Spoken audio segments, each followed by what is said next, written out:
Ladies and gentlemen, welcome to the main event.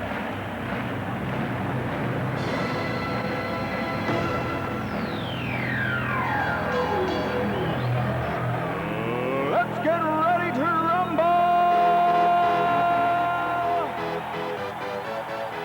It seems two teams of destiny are about to meet for all the marbles in Oklahoma Class A football. The Turpin Cardinals have long been destined to be here. They have torn through 14 opponents like a prairie twister. The Seiling Wildcats road has been a bit more rocky. They, though, have continued to answer the challenge week by week.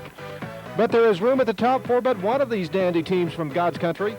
Will the Cardinal refuse to lose, or will the Cinderella Wildcats put another gold ball in their trophy case? A cold but clear University Stadium is the setting, but things will soon warm when Seiling and Turpin get underway. Hi again, everybody. I'm C.J. Montgomery, along with Rich Beckson, Scott Lum, Jason Lewis, Scott Shellhorst, Kit Faddis, Bill and Donald Reed, our entire Championship Saturday crew, live from Lewis Field on the campus of Oklahoma State University in Stillwater. Let's get ready to crown a state champion. It is cold in Stillwater. No surprise that cold that blew in yesterday is still here. It is very cold, but it is clear, and temperatures have begun to moderate a bit. Let us go to the field, and we can talk with Scott Long. And Scott, give us the field conditions, if you will, here this afternoon. The temperature, clear sky. It is now about 31 degrees in Stillwater, still hovering around a few degrees below that freezing mark. There is only a slight wind. We would guess anywhere from 8 to 10, maybe a few gusts up close to 12 miles an hour out of the northerly direction. As far as the conditions, though, for this afternoon's ball game, I guess it could be worse. Tell us what it's like on the playing surface here at Lewis Field. As far as the field conditions are concerned, there is a slight breeze here, CJ, but it really shouldn't affect the passing game too much, as it is cold, so catching the ball could become a little bit difficult for the wide receivers on the teams. As far as AstroTurf, the AstroTurf right now is kind of slick, and it has softened up a little bit. Whenever I walked across it this morning about 2 hours earlier, it was a lot harder. It was almost like a parking lot, but now the AstroTurf is loosened up a little bit. It's starting to become a little bit spongier, so traction could be a problem, and let's hope we don't see any slippage or any injuries that result from hitting the AstroTurf too hard. So glad you've joined us this afternoon live from Lewis Field in Stillwater. It is state championship football on K101, KGYN, and KASR. Quickly to the field we go. Scott Long standing by with the undefeated head man for Turpin. That's John Winchester. His first year as the head man in Turpin. Scott? Coach, this is your third championship game in a row, and this certainly means that you've had a chance to learn from mistakes and find out what works best for your teams in the games. What must Turpin do today to be successful? Well, I'll tell you what, you talk about mistakes. I'm not sure we had that many mistakes. We played an awful good ball club last 2 years in Velma, Alma. This year I just hope, I know our kids are going to come out and play hard, and that's all you can ask of them. And that's what it comes down to, how hard we play and if we're the better team or not. Now, this is your second meeting with your old high school football coach, Bruce Hendrickson. Do you think that playing under Coach Hendrickson gives you any idea of what he's going to try and do, and if it helps you develop a game plan that will enable Turpin to be more successful? Well, I don't think there's anyone in the world that knows what Coach Hendrickson is going to do, basically, when it comes down to it. He's just a great coach, great competitor, and I'll tell you, I've learned a lot of things from him, not only playing for him, but watching him on film. What must Turpin do today to be successful? Well, I think we got to come out and we got to play hard early. Last week against Wimbledon, we did have some mistakes, and I know this week we can't afford to do that, playing against a fine team like Seiling. Okay, Coach, good luck in today's game. I appreciate it. Thank you. Coach John Winchester has his Turpin Cardinal in here, ranked third or fourth in the state. He is 55-3 in 4 years as a head coach. He is something like 40-0, though, in the regular season. 4 years as a head coach, and as he made reference to, he had the Texoma Red Devils in here in this title game the past 2 years. He actually played on one of those Hendrickson championship teams, 1971 at Texoma. He was a fullback linebacker for Texoma when Texoma beat Fairland that year 54-20. Actually, that 71 team of Coach Hendrickson also produced Chuck Goodner. You'll remember, a longtime Shattuck assistant, recently taken the Medford Ball Club to the title game the last couple of years. Winchester 1-0 now against Seiling and Coach Bruce Hendrickson. You remember last year Texoma beat Seiling 31-21 by 10 in last year's quarterfinal matchup. What a great game Brad Cornelson had for the Texoma Red Devils in that one. Tell you what, let's do. Okay, we are being told that Coach Bruce Hendrickson is ready to join us here live from Lewis Field. Scott Long and Coach Hendrickson. Coach, in today's game you will be facing a former player, but surely you've added some new wrinkles for today's game that will surely surprise him. Well, I think every week we add a little bit of offense. We're excited about trying some things today, and we're just excited and thrilled, and we thank the Lord that we're here, Scotty, and without his help we couldn't have made it.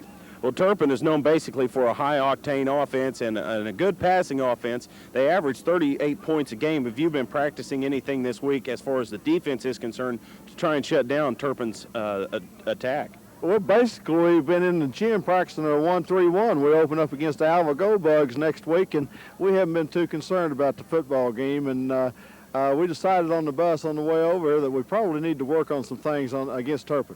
What do you think you need to do today to be successful and come out victor in today's game? Hey, we're already victors in today's game. We've already won. If you saw us play 6 or 7 weeks ago, you'd know exactly what I was talking about. But anybody that doesn't think that our kids won't come out and play hard and give it their best effort, and you never know. We're going to give it our best shot.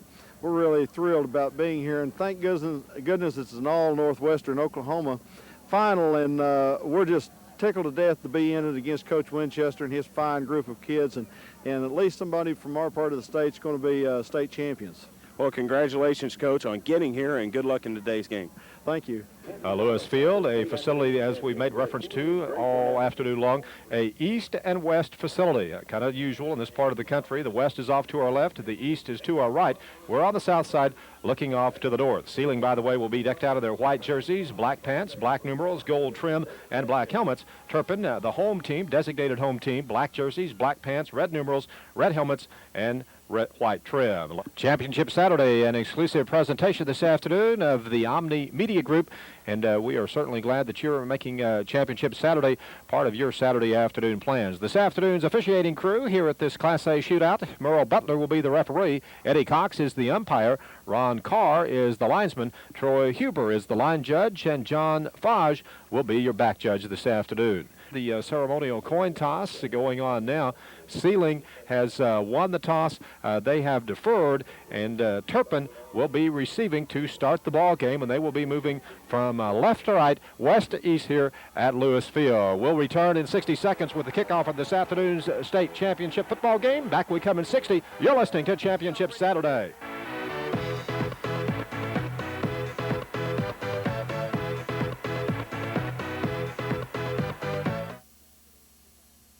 Just moments away from this afternoon's kickoff between the Seiling Wildcats and the Turpin Cardinals. Rick Betson joining us. Rick, this Turpin ball club is an explosive bunch. They average about 38 points a game. They give up just a little more than 6. They have thrown 5 shutouts throughout the season. The most points they've ever scored, 54 against Beaver. The least they scored, 27 against O'Keene back early in the season. 5 times they have scored more than 40 points. I'll tell you, Turpin can light the scoreboard up in a hurry. Seiling strength this time of the year, quite honestly now, defense. Defensively, Seiling's an outstanding ball club. Something's going to give here in the next couple of hours. Yeah, Seiling only giving up 6.5 points throughout the playoffs. It should be a big struggle here. An onside kick to get things underway, and I think Seiling or Turpin recovered it.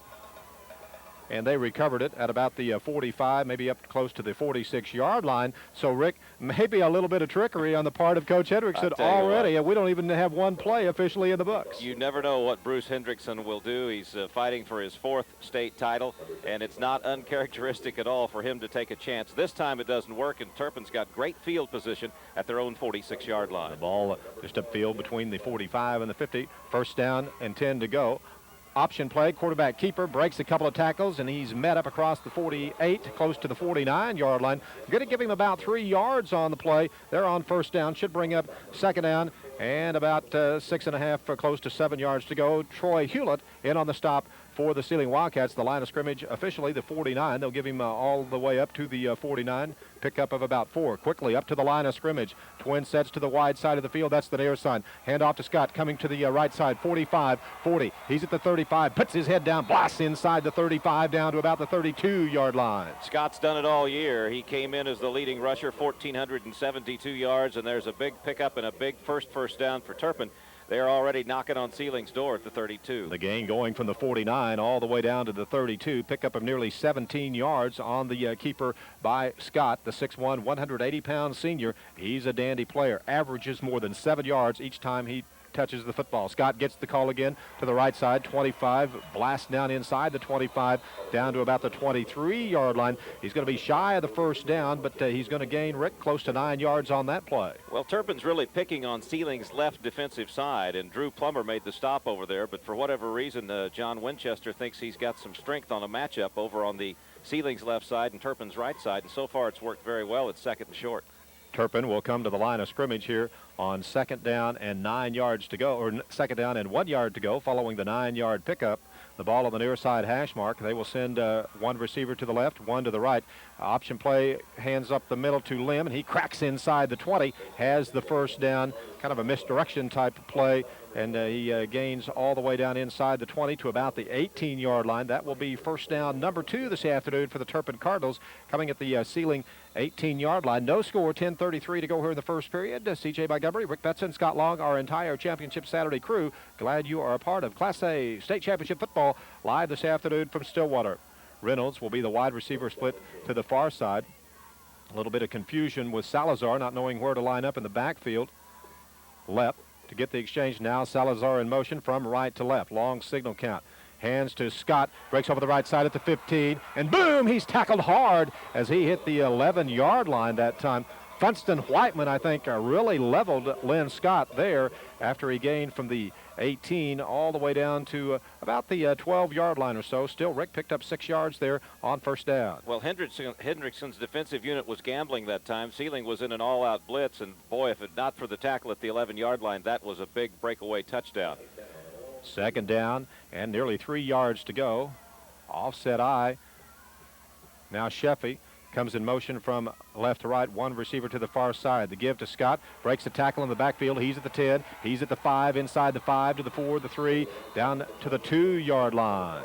Just great running by Scott, picking up a 1st and goal at the 2-yard line. Seiling with 9 men on the line of scrimmage, and they still couldn't stop it. And again, CJ, the right side of that Turpin line controlling the left side of the defensive line of Seiling on this drive. Darren Rediger in on the stop for the Wildcats, but not before the first down was picked up inside the 3 at the 2. No score. The clock moves under the 9.5-minute mark here in the first period. 9:22 to go. Quarterback keeper. Does he get into the end zone? Very, very close. Don't think he quite made it. He did get inside the 1-yard line. That would be Jess Lepp, the fine 6', 171-pound senior for Turpin. It will be 2nd and goal from the half-yard line. Turpin, but about a half a yard away from knocking it in here and taking the early lead over Seiling. Turpin's really looked impressive on this drive. Mike Reynolds, the receiver to the far side. Lepp keeps, and he gets into the end zone. Touchdown, Turpin, here with 8:48 to go in the first period of play. 54-yard drive on the initial possession by Turpin. It takes him only 6 plays. Scott did a lot of the carrying. The last 2, quarterback sneaks up the middle, and Turpin's offensive line, boy, they controlled this first drive. I'll tell you, Turpin is a dandy football team. We all knew that coming in. They are a good one. Matt Peters, he's the freshman. He'll be on to attempt the extra point out of the hole to left. Ball is back, kick is up. He hit it. 7-0, 8:48 to go. Turpin on top. Back we come to Stillwater in 60. You're listening to Championship Saturday. Turpin Cardinals have just gone nearly 55 yards in 8 plays to take an early 7-0 lead. Peters on for the extra point. By the way, the young man is a freshman, 5'11", 165-pounder. He's a good player as well. Will be for several more years for the Turpin Cardinals. He is called on once again to kick it back to Seiling. And I think he's even their second-string quarterback is Matt Peters. Darren Rediger back to receive this kickoff following Turpin's initial touchdown here in this Class A football championship. 8:48 to go in the first period. Turpin on top already, 7-0. Peters approaching the ball, kind of a low line drive squib kick, but a flag is down. Illegal procedure may be indicated against Turpin on the ensuing kickoff here following their touchdown. It almost looked like Turpin was trying to do what Seiling did and attempt an onside kick as 3 or 4 of the Turpin ball players were out in front of the ball. It was squibbed on the ground. It'll be a 5-yard penalty against Turpin. They'll start over again. During the timeout after the touchdown, Bruce Hendrickson spent most of his time in a huddle with his defensive starters over there trying to get something working the next time Turpin has the football. More power to you, Turpin Cardinals, from Tri-County Electric Company, proudly serving you and the supporting area youth. Your member-owned electric cooperative. It is Tri-County Electric. Glad to have you folks with us as well this afternoon. The ball once again blowing off the tee. The wind may be picking up just a little bit. At kickoff, we anticipated anywhere from 10 to 12 miles an hour. It may be somewhere maybe a few higher gusts. Here we go. Matt Peters kicks it off, kind of a squib, a low line drive kick. Picks up by Jeremy Rogers at the 25, runs to his left at the 30, has some room, 35, 40, 44, and down he goes up near the 44-yard line. Pretty good return that time, Rick, for the Seiling Wildcats. Well, Jeremy did a great job of reading where his blockers were on the field and had a choice of cutting it up the middle or taking it to the left side. He wisely chose the left side. He had a wall of blockers and did the last 10 yards on his own. And Seiling now starts in very good field position on their first offensive possession. Just upfield from their own 43-yard line. You'll remember Turpin got the ball at their own 45. Seacrest and Rediger will be their wideouts. Wick, the lone back. Wick gets the call. Blast straight down the middle, crossing the 45, 46, 47-yard line. Good job of running that time by the senior Ty Wick. Picks up close to 4. Of course, Seiling not the offensive threat that Turpin has been throughout the year. And in the playoff games, they've averaged about 25, 26 points a game. But Seiling nowhere near offensively what Turpin is, and they really need a good first drive here. Wick's actual forward progress carried him up closer to the 48-yard line. Officially, he'll be credited with a 5-yard pickup there on first down. Redinger now split wide to the far side. That's the right side or the wide side of the field as the ball is on the left side hash mark. Power eye, hands off. Rogers gets the call, and Jason Smart was the quarterback that time. They switched quarterbacks on it, and Jeremy Rogers gets the call. He cracks into Turpin territory. It's inside the 48, down to about the 47-yard line. Still a yard and a half or so shy of the first down. And again, Coach Hendrickson doing some razzle-dazzle as he is alternating 3 players in and out on every play, including the quarterback. Let's see, Rogers back in there at quarterback. 2 receivers to the near side. He keeps, believe he has the first down inside the 44 down to the 40, or inside the 46 down to the 45-yard line. First down number 1 for Seiling here this afternoon. So Hendrickson is shuttling starting quarterbacks here. Checking into the Seiling lineup will be Adam Christensen. He's just a sophomore. And this time they don't switch out quarterbacks. Only one player comes off the field and one comes on. Everybody's in tight, wideouts left and right. Kind of a double wing set.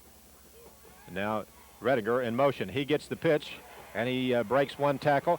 45, and he's tackled inside the 43 at about the 41-yard line. Going to gain about 4 yards. I think Lynn Scott got him for the Turpin Cardinals after Rediger could gain from the 45 down to the 41. Darren did it all on his own. Nearly was caught in the backfield back at the 50-yard line and turned on the speed and turned what could have been a 5-yard loss into a 4-yard game. Of course, Rediger, the leading rusher for Seiling, over 1,600 yards coming into the ball game. Rediger will be split to the far side. That's the right side. Seacrest to the wide side or the near side of the field. Rogers hands to Wick, I believe. He cracks inside the 40 down to about the 44-yard or 39-yard line. There we go. We sort things out here. Pick up a couple from the 41 down to the 39. Rick, you don't know how I can mess up on the yard lines. They're clearly marked. I was going to say you ought to be able to see him from up here. Hendrickson is doing a lot of substituting, a lot of razzle-dazzle, as again he'll bring in another quarterback. But the play selection has been very conservative thus far. A lot of straight-ahead plays. Let's see. Jeff Klein, one wide receiver to the near side. Wicks in the slot. Loose snap, fumble. Turpin may have gotten the ball, and they did, following the fumbled snap from the center to the quarterback. Well, again, that's the chance you take, CJ, when you're shuttling in your quarterbacks in and out of there. The exchange from the center was not clean. The quarterback never had a clean grasp of it. And Turpin, with the first turnover of the ball game, has great field position at their own 41. Following the turnover, Jason Smart actually never got his hands on it, and it laid on the turf, and pouncing on it was Turpin. First down, 10 yards to go now for Turpin. The line of scrimmage, their own 41-yard line. Scott throws to Salazar, makes the catch at the 45, tries to elude another tackle. A good one-on-one tackle shy of the 50-yard line. I think that was Clay Sanders for Seiling. Good one-on-one tackle. First pass play of the day by either team, and it was spectacular, if only it gained 8-9 yards, but it was a good-looking pass play, nearly a lateral on the wideout side, as again they pick on the right side offensively, the left side of Seiling's defense. The ball just shy of the 49-yard line. Second down at about 2. Hands over the right side and has the first down. They believe that was Leland Lim. First time we've called his name this afternoon. 5'7", 160-pound senior. He's rushed for nearly 560 yards. Very close to that first down. I believe they're going to be about a half yard short. They're going to call the chains on the field, and at least from 150 yards away here, CJ, I think they're a little short. We'll have to read it and see. Beaver Lumber Company, your true value hardware store, has just what you need in building materials for your home, business, farm, and ranch. Beaver Lumber Company, always ready to serve you with all of your building needs. The officials bring in the chains from across the way. Stretch them, and it will be first down, Turpin. Yeah, you missed one here and there. You missed. God, I had to give you something to talk about. I'll tell you, they had it by half the length of the football. Turpin's offense continues to roll on. Turpin leading here with 5:20 to go in the first period of play, 7-0. It was a 1-yard quarterback sneak from Jess Lepp. Salazar split wide to the far side, hands to Scott. Misdirection once again. Cracks it down to the 48. Drew Plummer in on the stop. Jeremy Rogers in there as well. Short gain for the 49 down to about the 47-yard line. Picked up a couple. Now maybe we see why Turpin does not run to the left side very often. That was not a very good-looking play. Picks up only a couple of yards. It'll set up a second and long. With 4:48 to go here in the first period of play, and Turpin on top, 7-0. Two wide receivers coming to the near side. Once again, Scott gets the call over the right side. Beg your pardon, I think that's Leland Lim coming over the right side. And he gains from the 45, just inside the 45, down to about the 44.5-yard line. One of the Wildcat down linemen got a hand out and actually tripped him up as he was going by. Otherwise, it would have been a big gain. As it is, he only picks up 2. Offset eye once again. Hands on the right side. Lim, 40, big hole. Blast down inside the 40, down to about the 36-yard line or so. Again, the right side of that Turpin line blowing out a big hole there, and another first down for Turpin. Don't want to make excuses for us. That the Turpin uniform is very difficult. They're all black and the numbers are red, and they are very, very difficult to read, particularly from this distance. And they almost run a hurry-up offense. I mean, they're in the huddle for a very short time, maybe 4 or 5 seconds, and they're already back to the line of scrimmage. Very quickly up to the line of scrimmage. Lepp brings his ball club, rolls to the far side. Looks like he wanted to pass. Now he'll keep it. He's tackled for a loss. Back inside the 40. Ty Wick got a hold of him, wouldn't let go. Drug him down from behind. And the loss going all the way back to about the 41-yard line from the 37. Boy, the Seiling defense needed a play like that on the quarterback sack. It was good coverage. They were looking on the left side again. 2 wide receivers over there. It was good coverage in the secondary, but the Wildcats nowhere to go. And then the sack by Wick. It's a second down and long for the first time today. Nearly 14 yards to go. Lepp looks like he wants to throw. He does. Caught and dropped inside the 30-yard line. Had his hands on it momentarily. That was Mike Reynolds, I believe, the junior receiver, 5'7", 142-pounder. Had Rick his hands on the football momentarily. Couldn't make the catch. That was a good-looking throw, and he did that old cliche thing, tried to run before he actually had possession of the football, and now Turpin faced with their first third down and long situation, 3rd and 14 back at the 41. On that initial drive, they did not go, Turpin didn't, to a 3rd down one time and moving 55 yards for the touchdown. Salazar coming to the far side, 2 to the near side, back to pass his left. He looks, screen to Scott, has it, 40, 35, shy of the first down at the 35-yard line. Going to end up only gaining about 6 for the 41 down to the 35. Still be about, 8 yards shy of the yardage needed for the first down. It appears Seiling is held here in their second defensive stand. That pass was tipped by Travis Jenkins at the line of scrimmage, and it destroyed the timing of the screen play. And had the pass not been tipped, it would have gotten there a second or two earlier, and it would have allowed for more yardage. As it was, though, it balled it up just enough, and now it's 4th down and long for Turpin. Looks like they'll go. It appears so. Mike Reynolds bringing in the play. He will go split wide to the left side of the field or the far side. Salazar to the near side. Timeout. Turpin takes one. We'll take one with them. 2:44 to go in the first. Turpin up 7-0. Back we come in 60. You're listening to Championship Saturday. Hi, this is Turpin cheerleader Kendall Riddle, and you're listening to Championship Saturday. 2:44 to go in the first period of play. Turpin on top, 7-0 on fourth down. Mix up in the backfield. Sack back outside the 40. Seiling holds and will take over at about the 39-yard line. Travis Rolla got into the backfield almost before the running back got to the football. A great defensive stand by the Seiling Wildcats. They really needed it. They pushed Turpin back almost 15 yards from their upfield position.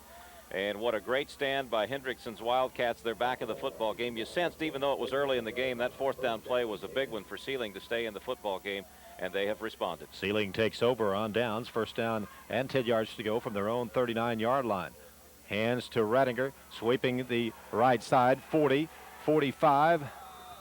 Tackled by Lynn Scott at about the 45-yard line.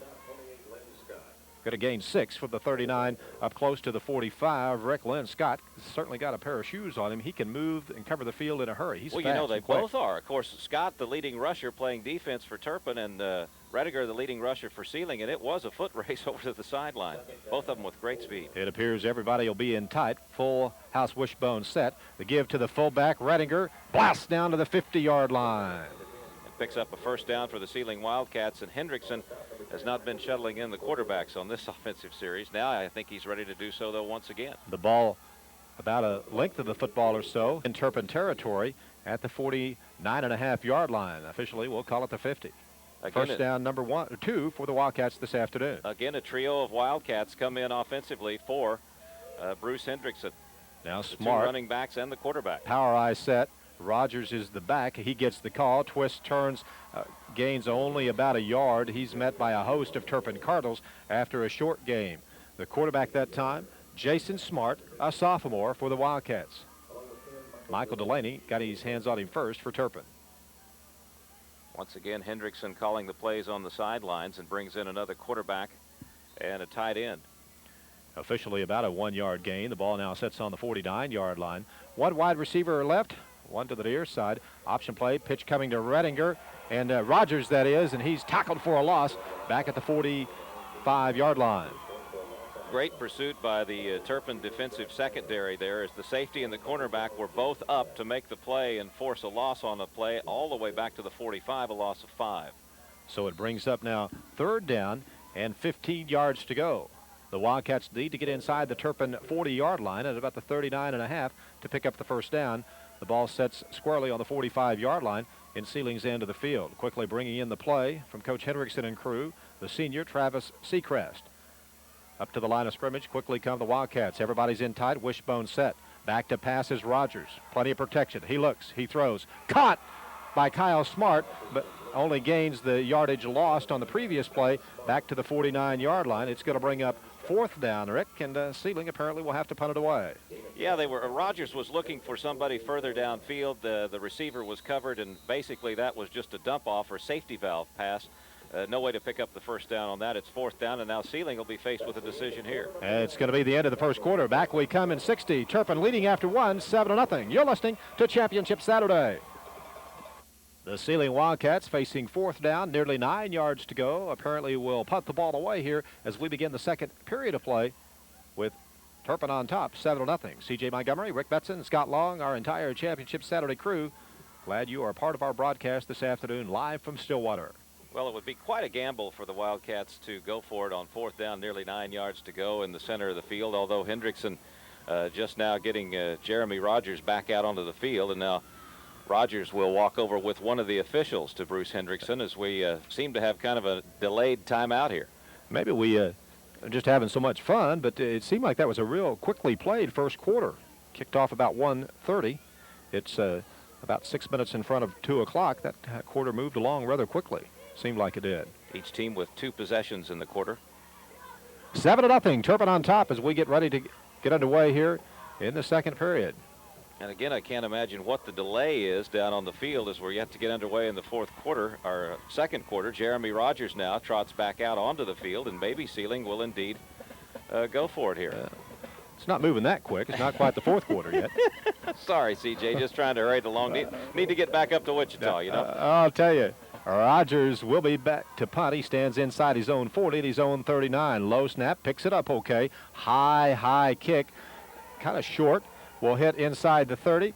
Take a somewhat of a ceiling bounce inside the 25 and will be down at the 21-yard line. So Turpin's third offensive possession will come at their own 21-yard line. 11:48 to go. We've just begun the second period. Turpin on top, 7-0. The Cardinals did not trust Seiling at all, and as a matter of fact, they acted like they thought it was going to be a fake punt attempt, as the two deep backs never even came close to the football. There was no blocking downfield. They had not set up for a return at all. I think they were looking for a trick play out of Hendrickson. One wide receiver, fumble snap, picks it back up, does Lepp, and he picks it up and gets back to the line of scrimmage. Ty Wick was waiting there to meet him. Lepp never got a good exchange out of the center there and just did the best he could to pick up anything on the play. Might have gained a half a yard. Yeah, the ball sets on the 22-yard line. About a 1-yard pickup. Second down and 9 for the Turpin Cardinals. As Shannon Sheffy, the senior receiver, brings in the play. He comes split to the near side. Hands off to Lim. He cracks up across the 24 up to the 25-yard line. Hewlett on the stop. That misdirection play, that's about the fourth time that Turpin has run it. The last two times, the Wildcats have caught on to it and shut it down for very little yardage. So the Seiling Wildcats, and Hendrickson, of course, the coach, defensive specialist, and he's making adjustments as this game goes on, and they seem to have solved one of Turpin's offensive weapons. And it is nearly third down and 7 yards to go for the Turpin Cardinals. Back to pass. Lepp throws, overthrew Reynolds up at the 34-yard line. Well, he had him open, and the ball was just too tall by a couple of yards. It would have been enough for the first down. As it is, Turpin, for the second consecutive time, will have to kick the football away. This time, however, they're all the way back at their 25-yard line. And Seiling, you might imagine, would get some pretty good field position from here. Kyle Smart, the sophomore, back to receive this punt from the toe of Lynn Scott. Scott stands up at his own 12-yard line.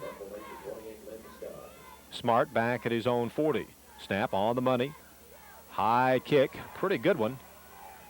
Smart just lets it go, and it takes kind of a lateral bounce at about the 39-yard line. So Seiling begins their third now offensive possession, where they began their second at their own 39-yard line. Their first possession began at their own 43-yard line. 7-0, Turpin on top, 10:25 to go here in the first half of play. Well, the Wildcats have been just really conservative offensively for a state title game. They've only put the ball in the air one time. That was a screen pass. Hendrickson has continued to shuttle in and out the quarterback situation. Let's see if they open things up here. Damian Armstrong and Smart. Redinger sweeping the left side, twist turns, is going to gain a yard from the 39, maybe up close to the 40. May say he was tackled shy of the 40, though. Let's see where they officially spot it. Yeah, I believe that's the case. Basically no gain on the play. Darren did a good job just getting back to the line of scrimmage. The blocking broke down on the sweep as they headed toward the left side, and Turpin had a couple of defenders in there messing things up. And Jeff Klein and Ty Wick, the wide receivers to the far side. Coming to the near side is Travis Sechrist. The ball on the left side hash mark. Hands off to Redinger. Boom! He's met at the line of scrimmage. He was stuffed. Got back to the line of scrimmage, and that was all. Boy, that defensive line stayed home as it was a counter option over there on the left side as the Seiling looked like they might pass it over on the left side. Instead, they handed off on a delayed draw, and that Michael Delaney stayed home and really nailed the running back. It'll be third and long. Third down, 10 yards to go for the Wildcats. Seiling trailing 7-0. Everybody's in tight except one lone wide receiver coming to the left side or right side of the field. Turpin showing blitz here on third down. Wishbone set. Redinger gets the pitch, sweeping the near side. 40, 45, 50. Has the first down, I think, in Turpin territory at about the 49-yard line. Redinger with a great burst of speed when he broke out to the outside, and he just outran the defense to the 50-yard line and inside the 49. They pick up 12 on the play, nearly 13, and a big first down for the Wildcats. From Seiling to Guyman and from Stillwater to Turpin, you are listening to Championship Saturday this afternoon on KASR, AM in Perry, KGYM, AM in Guyman, and KWOX-FM in Woodward. C.J. Montgomery, Rick Betson, Scott Long, our entire championship crew. Well, And while we've got a couple of seconds here, let's slide you down to the field.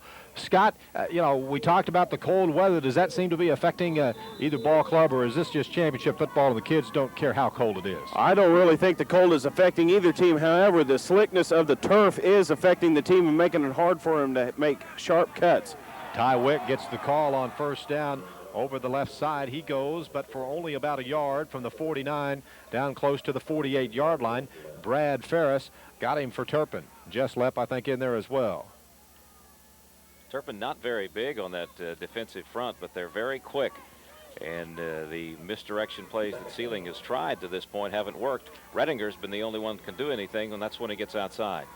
Damian Armstrong, Seacrest, the wide receivers. The hands to Redinger, breaks a tackle, 45, tries to get another breaks another tackle. He does, gets inside the 40-yard line, has the first down at about the 37-yard line before Justin Sheffey could bring him down from behind. You know, I'm impressed with Redinger. He's not very big, and that time he ran into traffic. He picked up 4. They talk a lot about what a back can gain after they've initially made contact with a defender, and that time Redinger broke 2 tackles.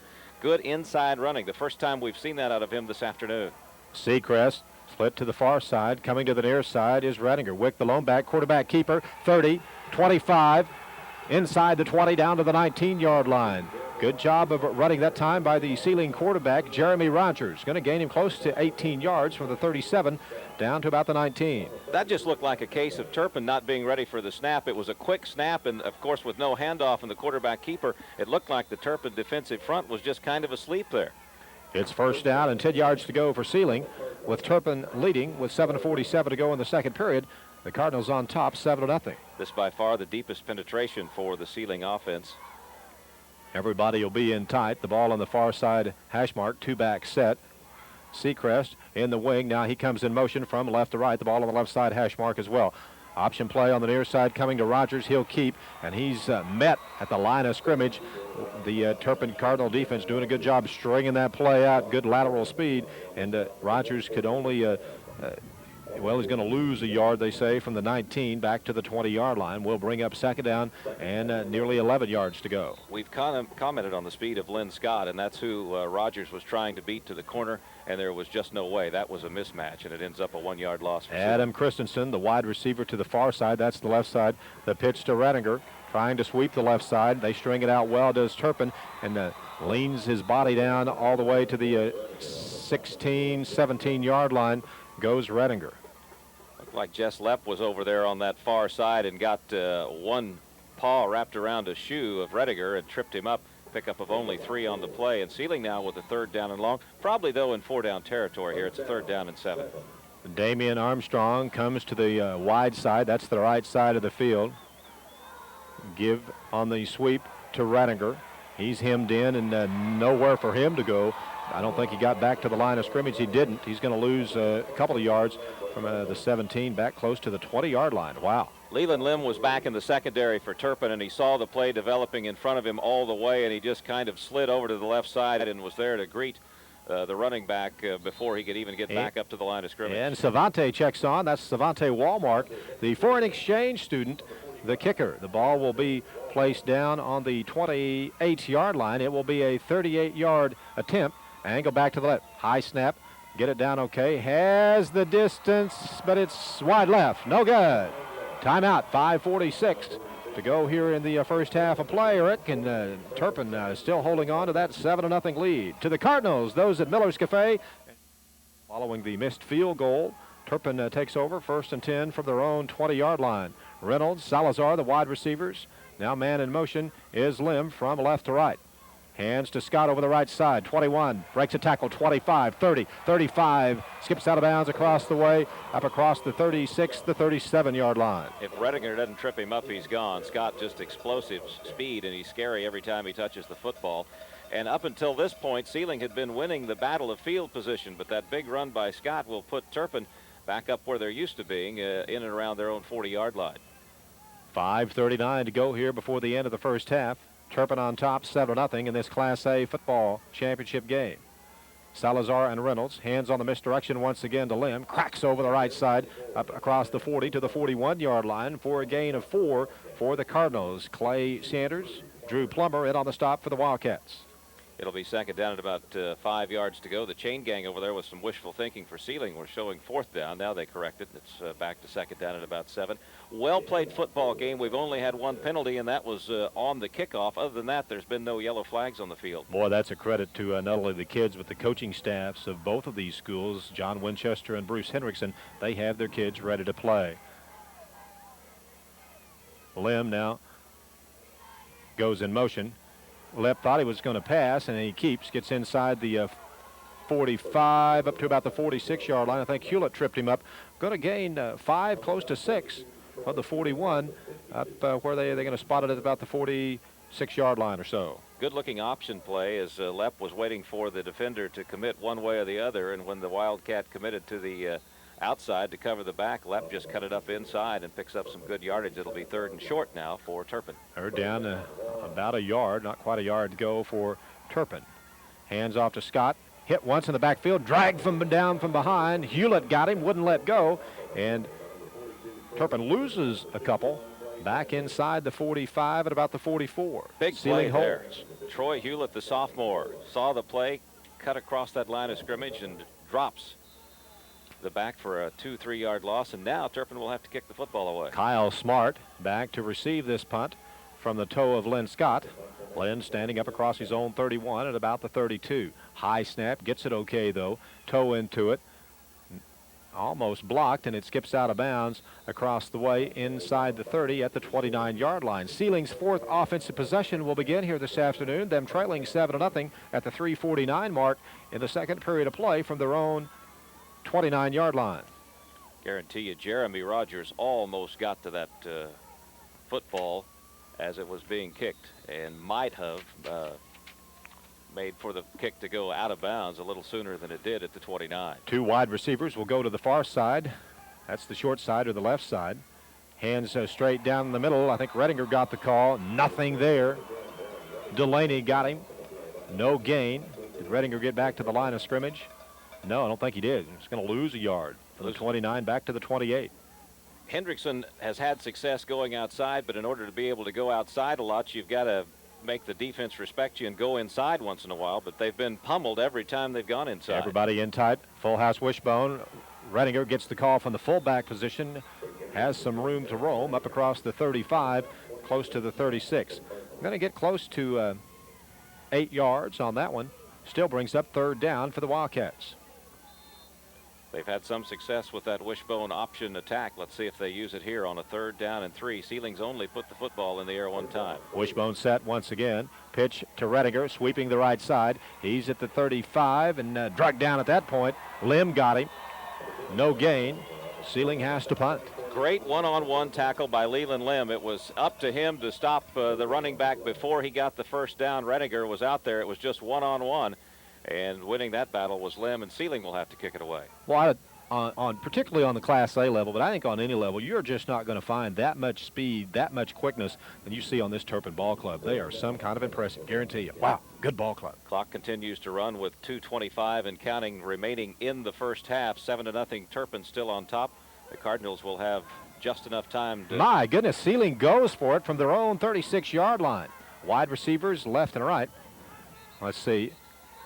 They tried to get him to jump, I think, with the long snap count, and what results is a delay of game penalty as far as Seiling is concerned. It didn't work that time, but a good call. I'll tell you, you talk about a gamble. Had they gone for it with 2 minutes to go in the half in your own side of the field, goodness. That brings the ball back from the 36-yard line back to the 31, where it's 4th down and close to 9. This time, the punting crew is indeed in there for Seiling. You know, those kinds of plays, though, from Bruce Hendrickson, that just adds more and more to the mystique. You never know what the riverboat camera will do at any given time. And I'll tell you, Turpin there for a moment really thought they were going for it. Rogers, low snap, picks it off the Terp, gets it away, end-over-end kick, not particularly long. Fair catch called and made for by Scott at his own 45-yard line. Turpin's possession begins here with 2:04 to go in the first half from their own 45-yard line. Turpin's had the ball now 5 times. Their first possession resulted in the touchdown, the 55-yard drive.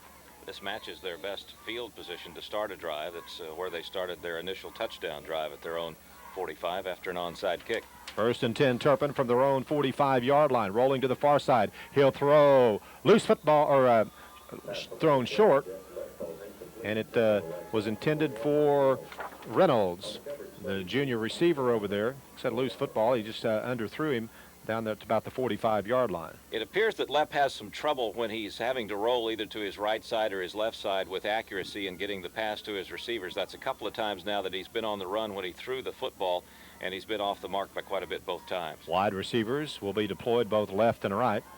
Hennis and Sheffey. Hands off to Scott, down the middle, 50, Big 45, 40, still on his feet, 35, 30, and tripped up by Darren Redinger at about the 25-yard line. Well, credit the Turpin offensive line, first of all. They gave a big hole for Scott to go through. You could have gotten a truck through there. Scott's no truck, and he's quite a bit quicker than a truck, and by the time Seiling's able to slow him down, it's nearly a 30-yard pickup. The line of scrimmage inside the 25 at about the 24 and a half. Plenty of time. Clock is running as they set the chains. There's a minute 40 to go in the half. Offset eye, wideouts left and right. Rolling to the far side is Lepp. High pass. It was intended for Salazar inside the 15.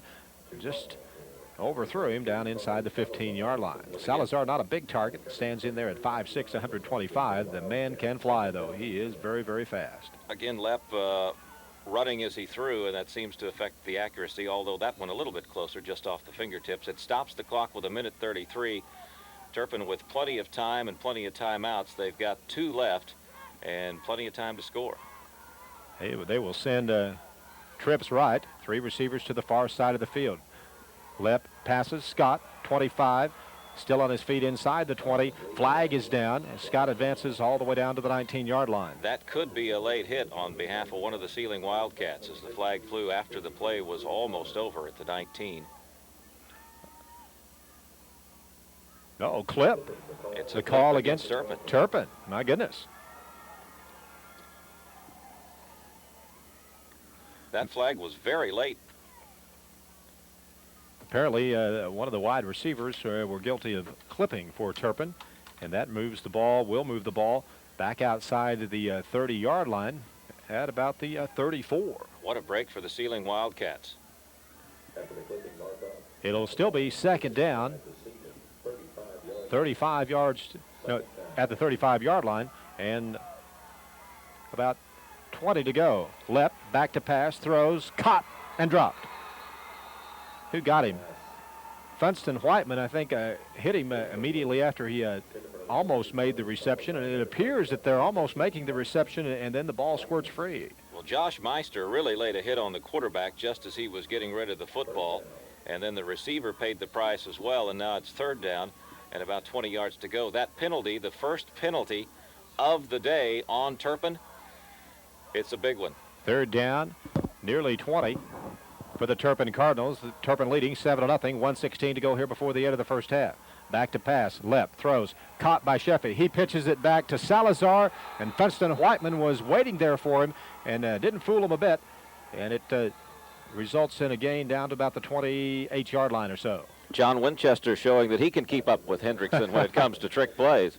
Turpin takes a timeout. We'll take one with them. 1:05 to go before half. Turpin up 7-0. Back we come in 60. You're listening to Championship Saturday.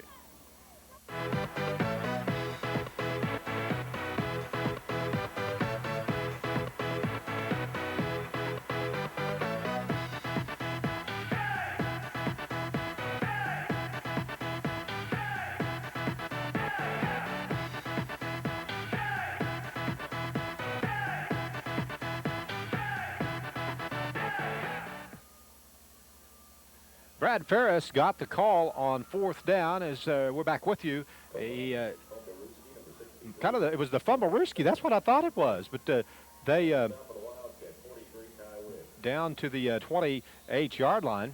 It wasn't enough for the first down, so Seiling takes over. Kind of a strange call there, Rick. Well, the fumble-risky, I guess, meaning when they just leave the ball on the turf and the guard picks it up and tries to run with it. Is that what you're saying? It's 1st and 10. Yes, sir. 1st down and 10. Option play to the left side. Rogers keeps, crosses the 32, the 33-yard line.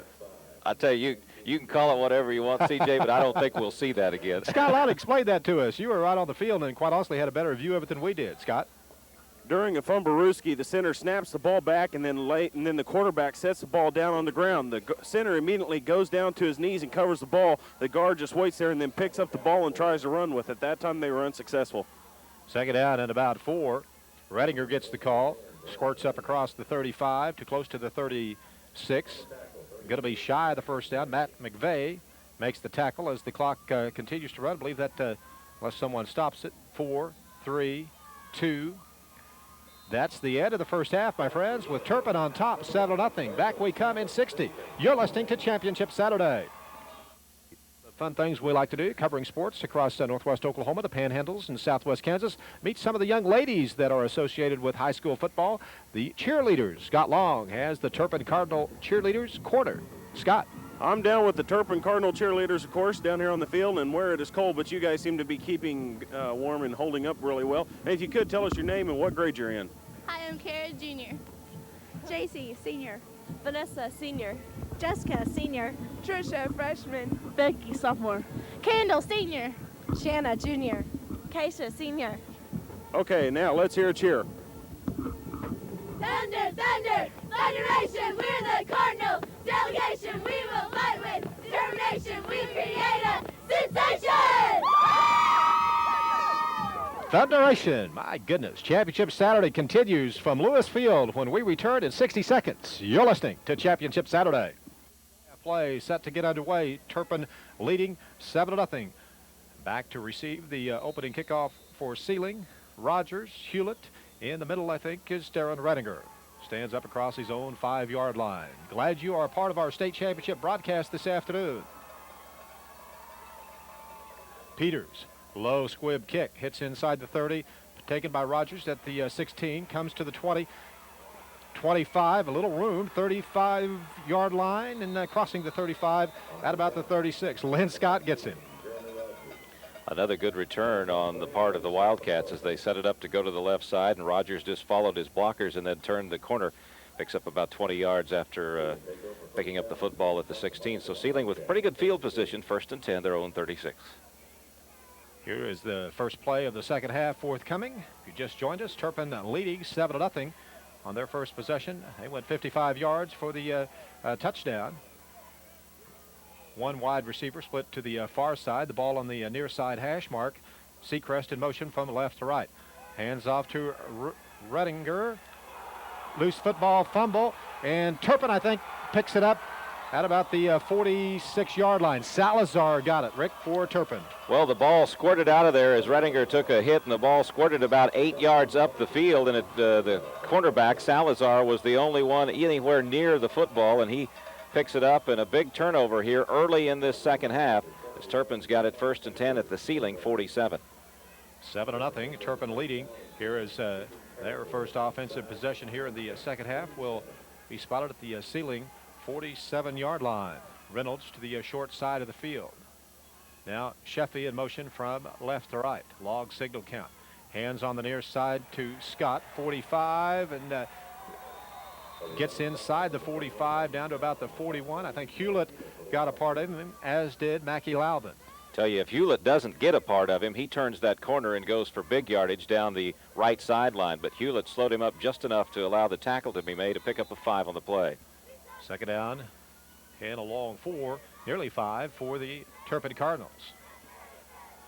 Two receivers to the near side. Hands to Scott. Blasts over the right side, inside the 40, down to the 37-yard line, I believe.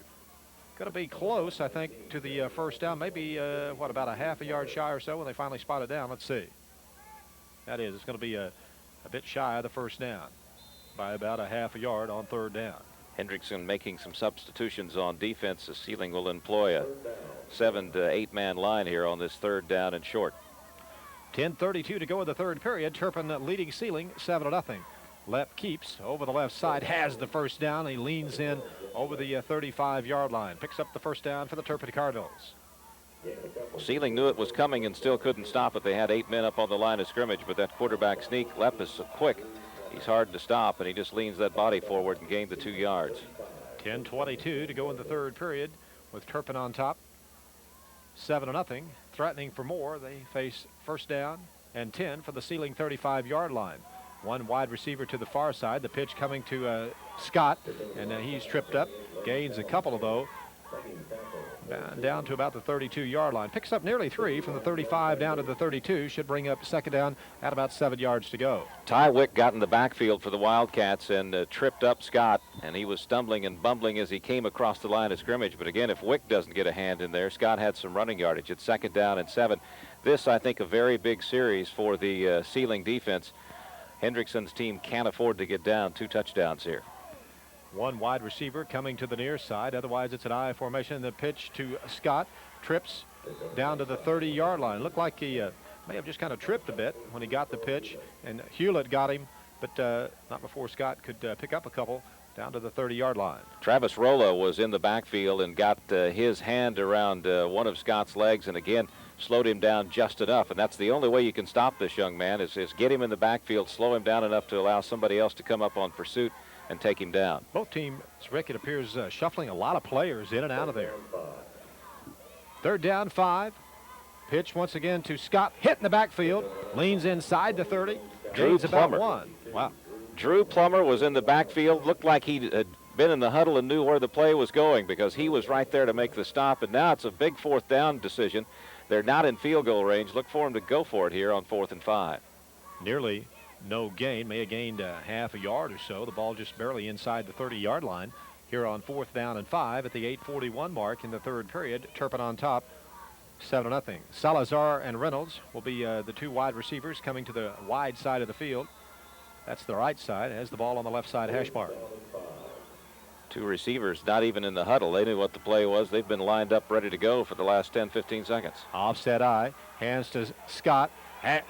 First down and more inside the 25, inside the 20, down to the 19-yard line. On the misdirection goes Lynn Scott.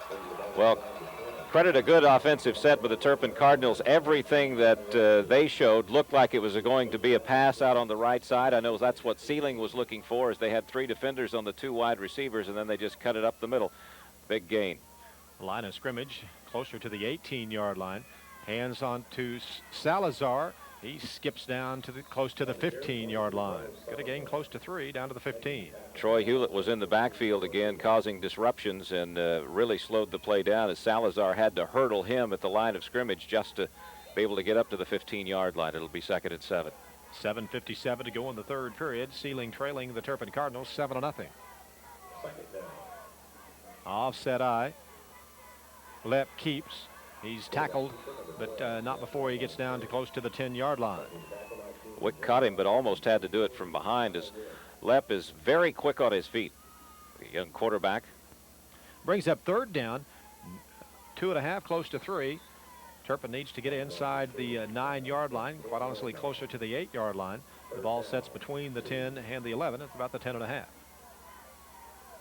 2 wide receivers go split wide to the left side of the field. That's the wide side. Hands to Scott over the left side. 5, 4, 3, 2, 1. Touchdown, Turpin. How about that? 12-yard run by Scott. And again, he did the last 5 yards or so on his own as he met some resistance at about the 5-yard line and just dove into the end zone. And now the Wildcats are backed into a corner, trailing 13-0 with 7:11 to go in the 3rd quarter. And Matt Peters, the freshman kicker, should be called upon to attempt the extra point. All this going on in the east end zone, the end zone off to our right here at Lewis Field. Out of the hold of Lepp. Here's the extra point. Ball is down, kick is up. Looks good. It is good. 7:11 to go in the 3rd. Turpin up 14-0. Back we come in 60. You're listening to Championship Saturday. The Turpin Cardinals have just gone 47 yards in 10 plays. The final 12 or so, Lynn Scott on to kick it away. Lynn Peters, the man who kicked the extra point. Low squib kick, hits inside the 35, inside to the 20, taken by Darren Rediger. Mercer's right, 25, and boom, can't quite get back to the 30-yard line. Maybe he just does. Well, this is the 2nd offensive possession now for Seiling of this 2nd half. Their first one was a disaster, the fumble, the turnover, and you can't give Turpin, with their kind of offensive firepower, that kind of field position and expect him not to convert. 14-0 now, 7:02 to go in the 3rd period. Quickly up to the line of scrimmage. Redinger, the lone back, he gets the call down the middle, boom, stuffed at the line of scrimmage, no gain, brings up 2nd down and 10. Well, you can tell the momentum has really switched now after that touchdown by Turpin. Michael Delaney in on the stop for the Turpin Cardinals, who now lead 14-0, 6:42 to go in the third period of play. You know, the amazing thing about Class A ball is most of these ball players are playing both offense and defense. They play a full 48 minutes. Redinger actually takes the snap at quarterback, rolls to the near side, 30, 35, up across the 37, close to the 38-yard line. There's a bit of trickery for you. Redinger just took, as you said, went under center, just took it and just took off to the left side. He picks up nearly 9 on the play. He's a yard short of the first down. It'll be third down and about a yard. Yeah, we'll see what the Wildcats choose to do on third, and a yard and a half, close to 2. 2 wide receivers, 1 left, 1 right.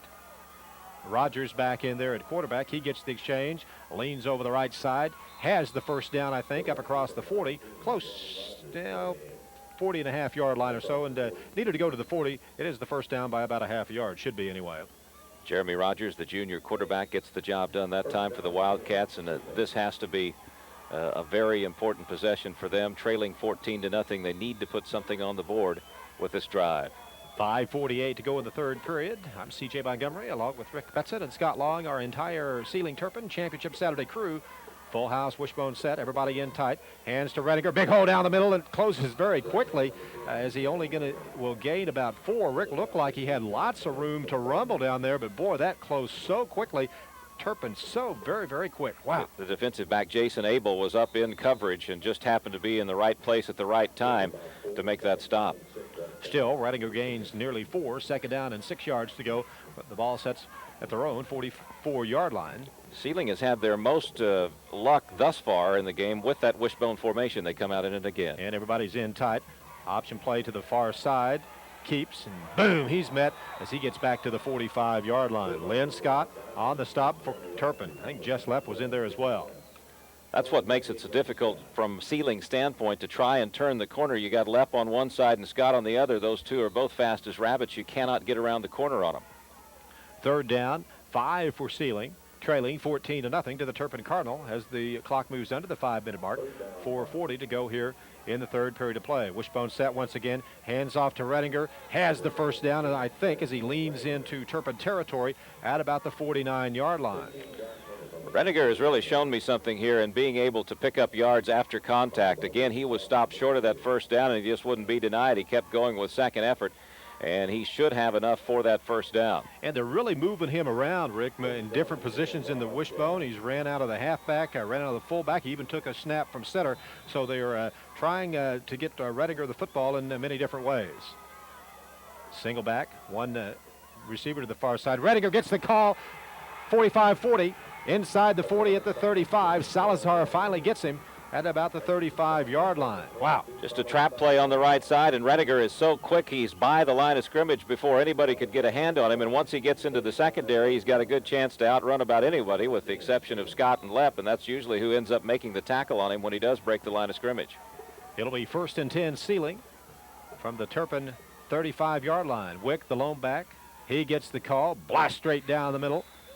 34-yard line, maybe the 33. Could have gained a couple.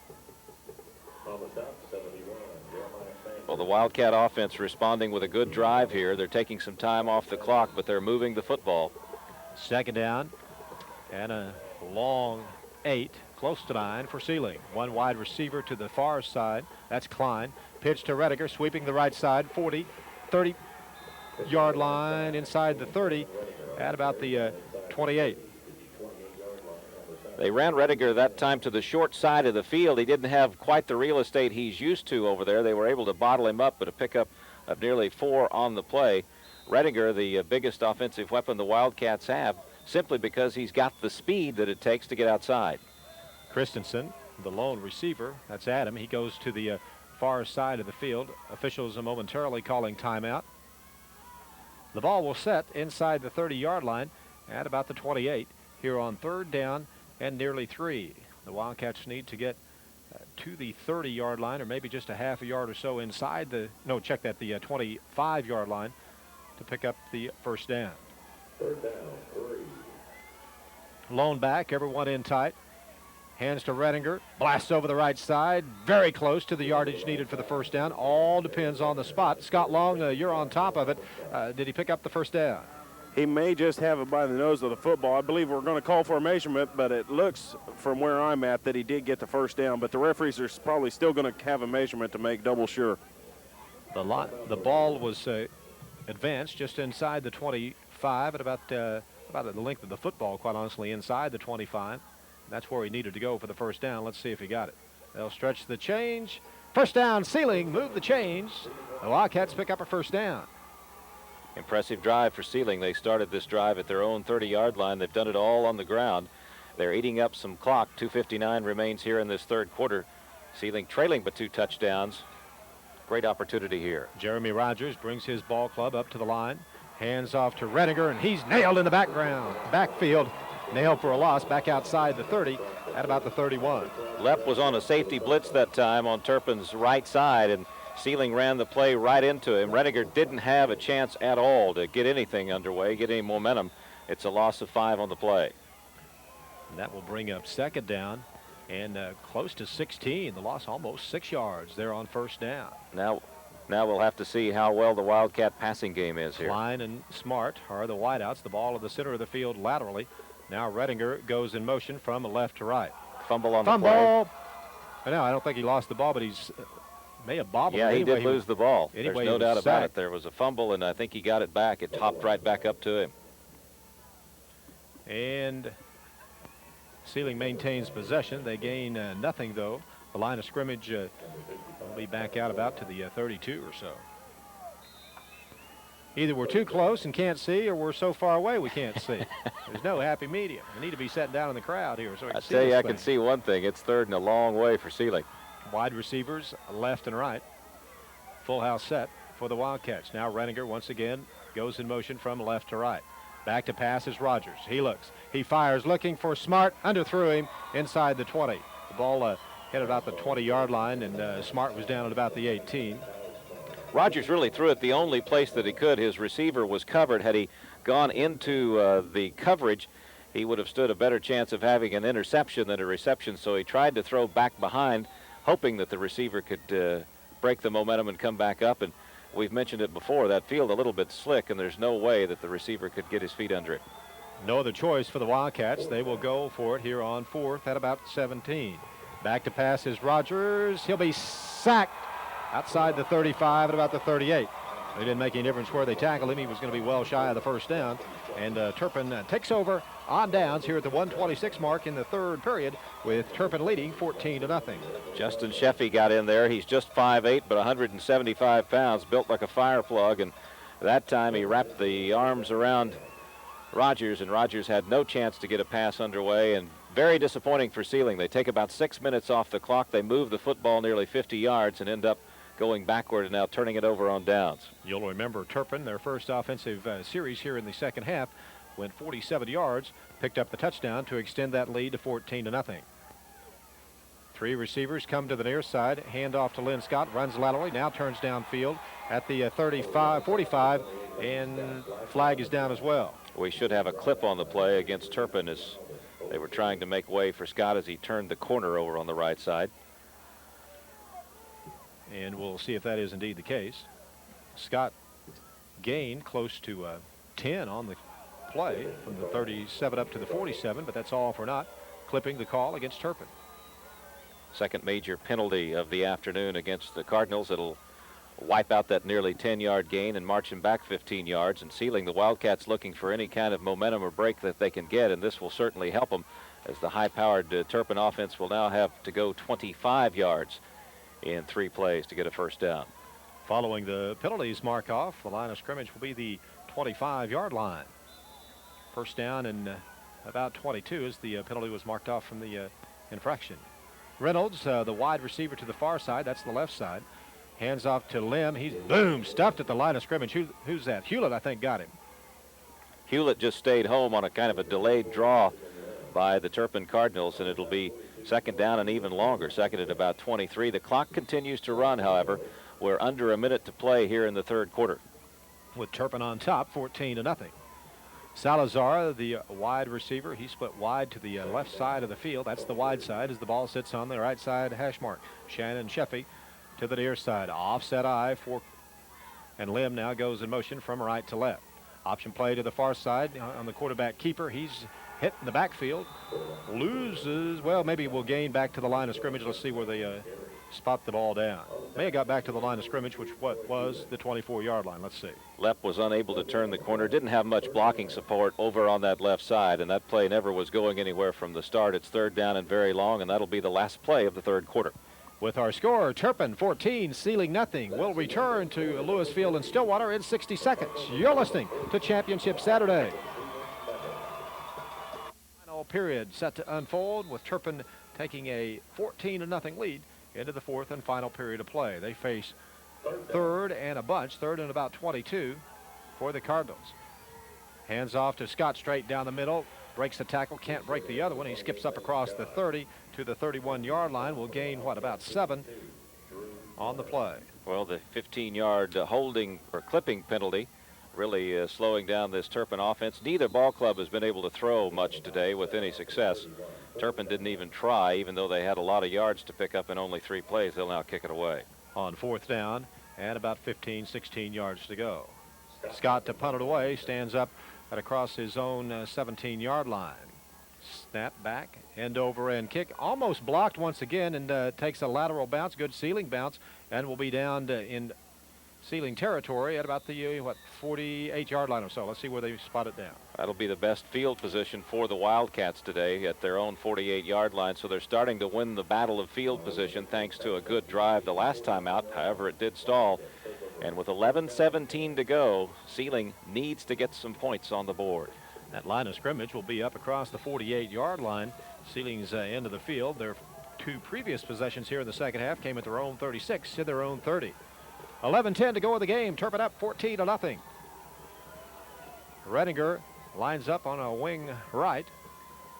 On the fakes the reverse. Rogers throws. Caught by Smart inside the 40-yard line at the 35-yard line. A flag flies, and it will be pass interference. However, I think one of the Turpin ball players tipped the ball at about the 40-yard line, which would nullify what would be a pass interference penalty. I think they'll probably pick up the flag, and it'll be a first down for Seiling at the 35-yard line. Yeah. I don't know how that can be pass interference when the ball was tipped 5 yards before the pass got there. But anyway, it won't make any difference. The pass was caught. Seiling continues to hang in here, trying to move the football against a very fine Turpin defensive unit. Wow. That is not the first pass completion that Seiling has had, but that is the first one that's been impressive that's moved the ball downfield. I believe they had one earlier on a screen play that didn't go very far. So the Wildcats with a big pass play, 35 yards to the end zone of Turpin now. Just under 11 minutes, 10:56 to go in the game. Seiling facing a first down situation from the Turpin 35-yard line. Full house wishbone set. Hands to Redinger over the left side. Boy, he's stuffed as he gets back to the line of scrimmage, which was the 35-yard line. Michael Delaney, who was shaken up earlier in the third quarter, comes back in and makes a big defensive stand for no gain for the Turpin Cardinals. And this defense, we talked about how good Turpin's offense is. Their defense has shown that they're pretty good as well. They've given up some ground today, but they've not given up the big play that's hurt them. Turpin has thrown 5 shutouts throughout the season. They can shut a team down. Hands to Redinger, sweeping the left side on a wingback around type play, and a flag is down. Redinger gets inside the 35 down to about the 32. It took too long for that play to develop. They ran it to the far side of the field. Redinger was trying to turn the corner. He didn't have a lot of room. He had Scott over there and Lepp both waiting on him, and one of the Seiling blockers was doing a little bit more than he should have as far as holding on to somebody. The play didn't go for very far, but I'm sure Turpin will take the 10 yards and march Seiling back further. The play went to about the 32.5-yard line. Holding.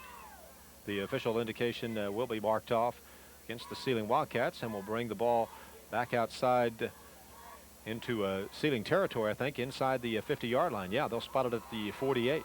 That's the first, as near as I can recall, major penalty on the part of the Wildcat offense. It comes at a very inopportune time. Remember, Seiling had it 1st and 10 at the 35 of Turpin. Now they're all the way back in their own territory with 2nd and long. Second down, about 22 to go. Actually, more than that, 27. Wishbone set. Back to pass is Rogers. He looks. He throws a long pass for Redinger. tipped away at the final moment. Double coverage down there for Turpin. That double coverage almost cost the Turpin Cardinals as both defenders were fighting to try to intercept the ball, and Redinger almost came out of there with it. The ball comes back to Seiling's 48-yard line. Seiling now on 3rd down and very long, 27 to go for the first down. Need to get to the Turpin 25-yard line if they want to keep a hold of the football, keep this drive alive. Well, Rogers has shown he can throw the football. Up to the line of scrimmage, one wide receiver will come to the near side of the field. That's Redinger. Back to pass is Rogers. He looks for Redinger. Long pass. Intercepted by Salazar at the 25, 30, 35, 40, 45, 50. And dives inside Seiling territory at about the 46-yard line.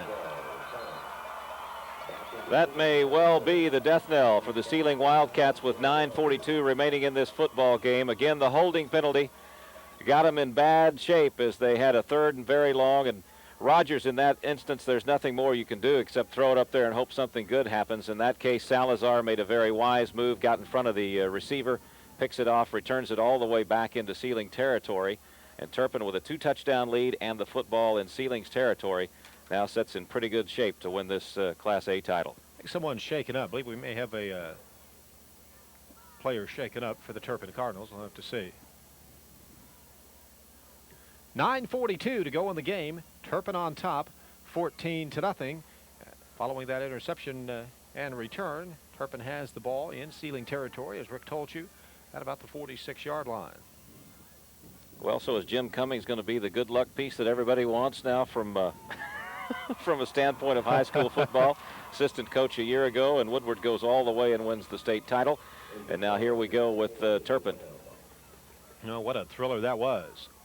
A 3 overtime, what was it, 35-28, I think the final in overtime 3 times. Woodward beat Broken Bow last year. 1st and 10, Turpin. I think that was Leland Lim shaken up. He's off under his own power. He appears to be okay. Wide receivers left and right. Lim fakes, hit in the backfield, thrown for a loss back in Turpin territory. That's Lepp. So Lepp is caught in the backfield. I don't know where they were trying to go with that football. It almost looked like they missed a handoff. Lepp knew one thing. He didn't want it. He didn't have any help, and he goes down for a loss of 3 or 4 on the play. The clock now will run under 9 minutes. Seiling with all 3 timeouts needs to make a defensive stand here, 2nd and long. The loss from the 46 back to the 49. 2nd down and about 13.5 to go for Turpin. Lepp deploys wide receivers, 1 to the left, 1 to the right. Now Salazar in motion from the left to right, offset eye left for Turpin. Back to pass, here comes the rush. He throws, overthrown, nearly intercepted. Mackie Loudon almost got him an interception down at the 35-yard line. Pressure by Hewlett. I think the pass was intended for Salazar. Well, the one thing that we have been able to see here this afternoon, anytime Jason Lepp has to roll with the football and throw it, he's not very accurate, and that was the case once again as he overthrew his receiver. It should have been intercepted. The ball was right in the breadbasket. It wasn't. What a big turnaround that would have been. Seiling needs something like that to get back in the football game. 3rd down, 14 to go for Turpin. Gets the exchange. Bootleg, hands on the near side to Salazar, sweeping the left side, 45, 40, 35. Blasting all the way down to about the 30-yard line. Well, we haven't mentioned Salazar a lot as far as the running back. We've talked a lot about Scott, their leading ground gainer, but Salazar can get the job done when he has to. They used Scott as a decoy that time, and Salazar got the handoff, and he picks up a big 1st down at the 30-yard line. Turpin starting with their 3rd possession here in the 2nd half. 2 of those possessions have come inside Seiling's own 50-yard line, and that has to hurt you from a defensive standpoint. Salazar and Sheffy split wide to the far side. Handoff to Scott down the middle, 30, 25, close to the 20. Just shy of the 1st down yardage. Scott going on the other side, on the right side, as they went Salazar on the left side, and things looking darker and darker in Stillwater for the Seiling Wildcats as we'll go under 8 minutes to play, and it's a 2nd down and about a yard to go for Turpin at the 21-yard line. And the Cardinals, with that offensive scheme, they don't have to put the ball in the air. It's going to be tough for the Wildcats to come back here. 2nd down, less than a yard to go for the Turpin Cardinals. 2 wide receivers will come to the near side, offset eye. Hands off to Scott, has the 1st down, still on his feet inside the 15, all the way down to the 14.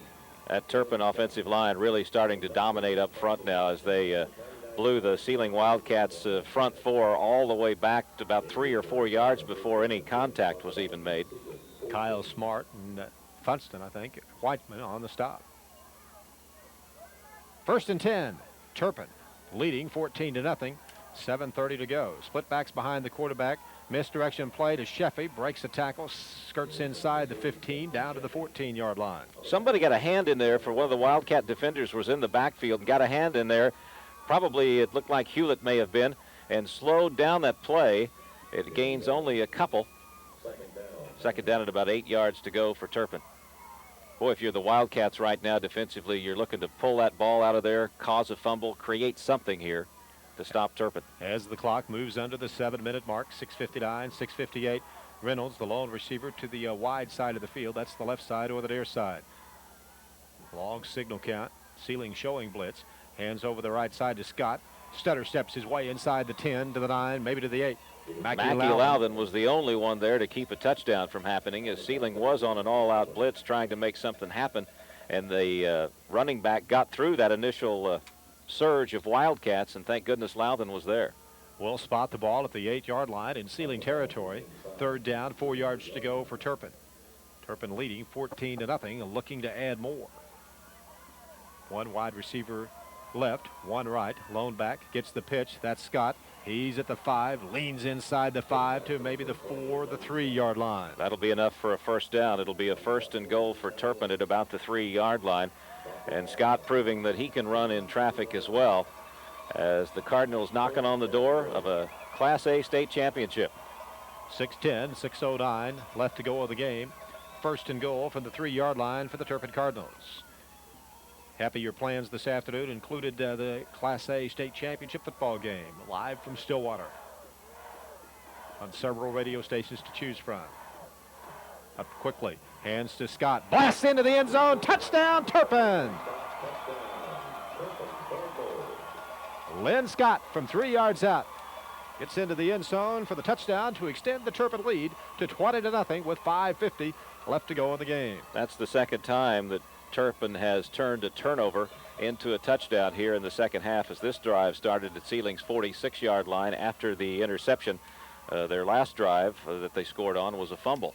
Matt Peters, the 5'11", 165-pound freshman, on for the extra point. Ball is back, snap is down, kick is up.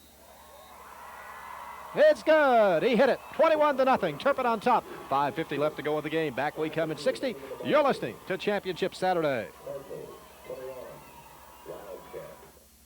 The Turpin Cardinals extend that lead to 21-0. 5:50 left to go in the game. Class A state championship football. Matt Peters on to kick it away. Back to Seiling.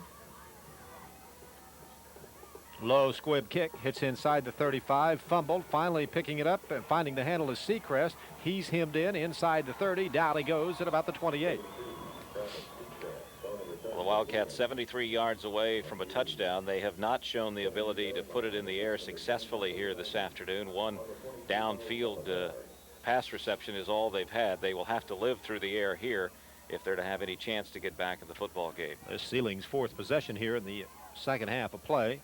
They begin at their own 36, own 30, own 40. Handoff to Redinger. Skips over the left side, crossing the 30, up close to the 31-yard line. Seiling is not about 3. Seiling has not had to punt in this half, and that shows you that, yes, they've had some trouble with turnovers. 2 turnovers and 1 on loss of down. So the 5:15 to go in the game. Turpin on top, 21-0.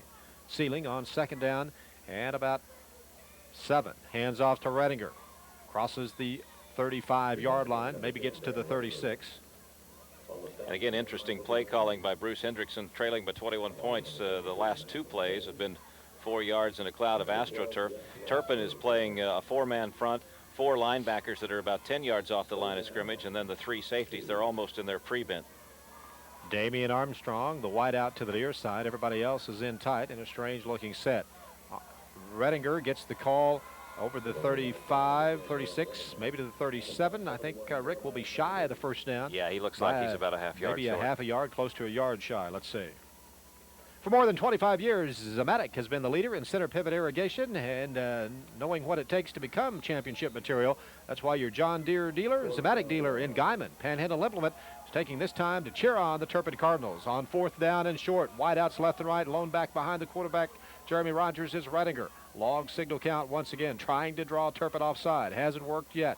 Gets the exchange, keeps, breaks into the free at the 40, 45, 46, has the first down, and several yards to spare all the way up to the 47-yard line. Quarterback keeper by Jeremy Rogers. He broke a tackle at the line of scrimmage and then bowled his way on through.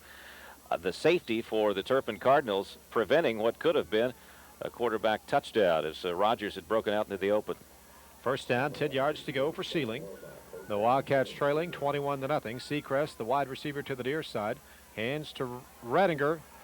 50, 45, and beg your pardon, he didn't hand off to Redinger. Redinger actually slid in there at quarterback and took the snap, rolled off to the left. Second time we've seen Redinger take the snap, and at the end of that play, when Redinger was already out of bounds, a late hit by one of the Turpin Cardinals, so you can tack on another 15 to that 5-yard pickup, and Seiling with a big break here. All the good people at Hofferber Truck Lines in Guyman congratulate the Turpin Cardinals on a job well done all year long. When you need a job well done hauling your livestock, contact Hofferber Truck Lines in Guyman. So the 15-yard penalty will set Seiling up at the 32-yard line with a fresh set of downs. The trouble is the time is draining from the clock. Only 3:45 to go in this game. Turpin leading 21-0. Everybody's in tight. Full house, wishbone set for the Wildcats.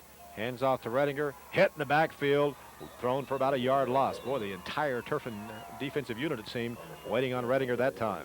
Well, Turpin had been expecting Seiling to throw the football. Seiling has not shown any inclination to do so, so they went from their prevent defense back to their regular. They had 8 men up on the line of scrimmage, and everybody was in there on that play for the Turpin Cardinals.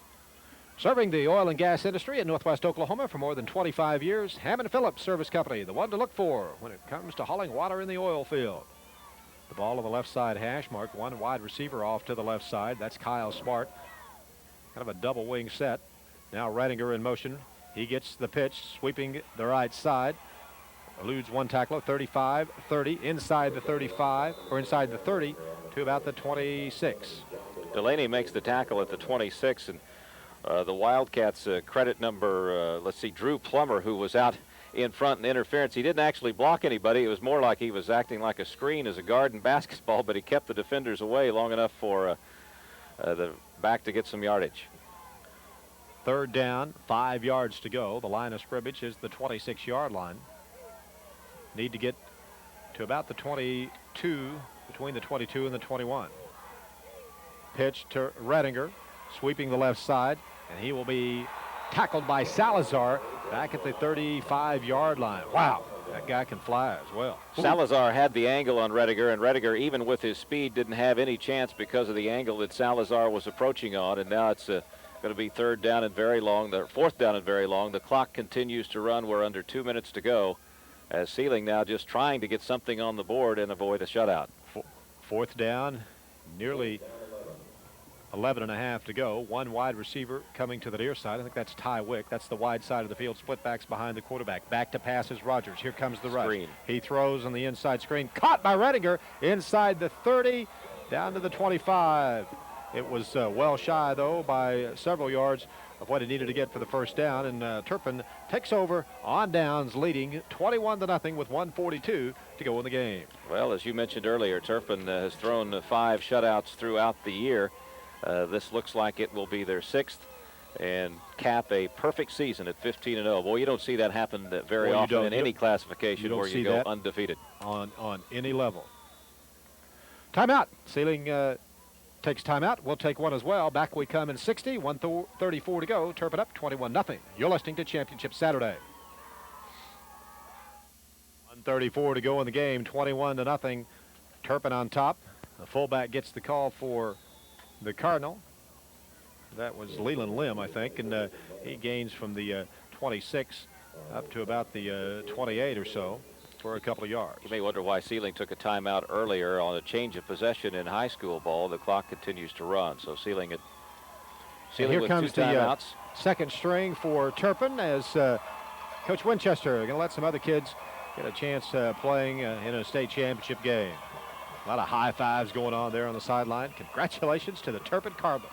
They are Class A state football champions, who will be here in 54 seconds.